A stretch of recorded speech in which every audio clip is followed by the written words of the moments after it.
జవహర్లాల్ నెహ్రూ. అలాగే ఆ చైనా వచ్చి టిబెట్ ఆక్రమించుకుంటుంటే, మనకి చైనాకి సరిహద్దు లేదు, మన సరిహద్దు టిబెట్. టిబెట్ మనకి సాంస్కృతికంగా తోడు. అట్లాంటి టిబెట్ చైనాతో పోరాడుతుంటే చైనా వాడికి అక్కడి నుంచి అక్కడ దాకా రావడానికి, బీజింగ్ నుంచి అక్కడ దాకా రావడానికి 1000 కిలోమీటర్లు. వాడి వల్ల కాక చస్తంటే వాళ్ళకి తిండి ఇచ్చి మంచినీళ్ళు ఇచ్చినోడు జవహర్లాల్ నెహ్రూ. టిబెట్ తోడు మనోడు అయ్యుండి, మన సాంస్కృతిక వారసుడు అయ్యుండి, టిబెట్ నాశనం చేయడానికి, టిబెట్ ఆక్రమించుకోవడానికి సహకరించినోడు జవహర్లాల్ నెహ్రూ. దానివల్ల ఇప్పుడు చైనా మన సరిహద్దుల్లోకి వచ్చింది.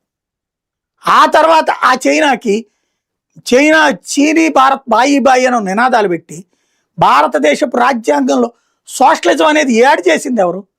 కాంగ్రెస్ కాదా? మన దాంట్లో మొదట్లేదే అది. ఎందుకు వచ్చింది అది? అదొక ఎత్తు.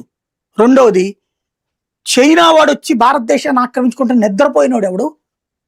ఆ రోజునున్న రక్షణ మంత్రి, ఫెయిల్యూర్డ్ రక్షణ మంత్రిని తీసుకొచ్చి పెట్టినోడు ఎవడు? 30,000 కిలోమీటర్ల భూభాగం ఆక్రమించుకుంటే వెనక్కి కూడా తీసుకురాని సన్నాసి ఎవడు? జవహర్లాల్ నెహ్రూ కాదా?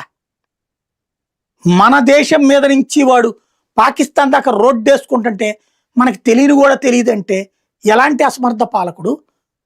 ఆ రోజున ఖైబర్ పఖ్తూనా మనతో కలుస్తానంది, బెలూచిస్తాన్ మనతో కలుస్తానంది, నేపాల్ మనతో కలుస్తానంది, భూటాన్ మనతో కలుస్తానంది.